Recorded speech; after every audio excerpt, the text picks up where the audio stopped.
Hi, I'm Paul Toderas. I'm one of the designers of Nadirim. My name is Zoltán Mészáros and I'm a member of Nadirim's story team.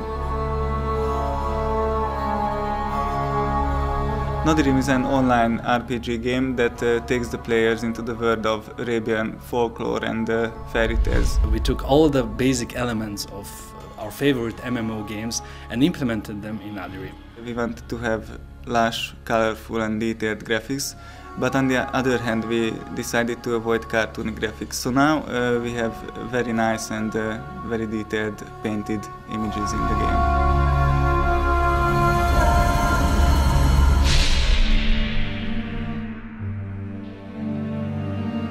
One of the most frequent questions you get when you are making an RPG is what character classes are there?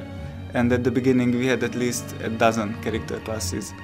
That wouldn't do, of course, so we had to cut down to 5. We have the warrior, the nomad, the ruffian, the caravan master and the sage. And every single character class has its own skills. For example, there are 3 skill trees for every single character class. When designing the character classes, we wanted that every class should have his own role in combat and the strengths in solo mode.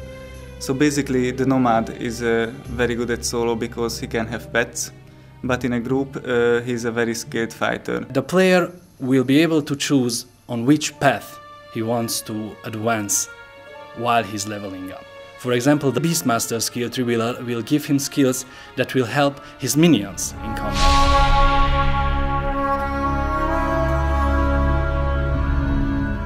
The main story of the game unfolds through a series of main quest lines, but beside the main story, every zone has its own little story that is told through zone quest lines. When you did all the quests in a place and you want to try out something new, you can actually go anytime and challenge another player into PvP combat.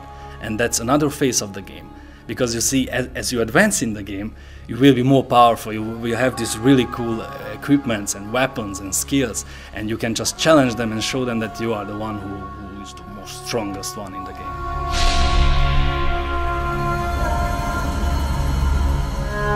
Nadirim is a big world. It's made up of different zones. Every single zone has its own mood, its own theme.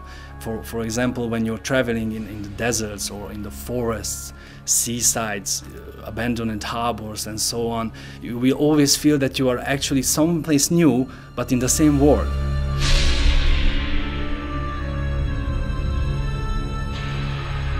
Nadirim has all the basic communication tools implemented, like you have the chat, you have the guild chat, you can actually access the forum. But we have also chat within combat and after combat, so you can arrange the tactic with your team. The meeting point of the Nadirim community is at our forums. Here people can talk about the game, the tactics and so on. And the really interesting thing is that they actually are interested in our work. They want to know how we build up Nadirim. But one of the guys asked us that if we will be able to hire assassins in the game as minions, and my answer to him is that, well, in theory, yes, you will be able to hire an assassin, but you will need to play the game to find it out.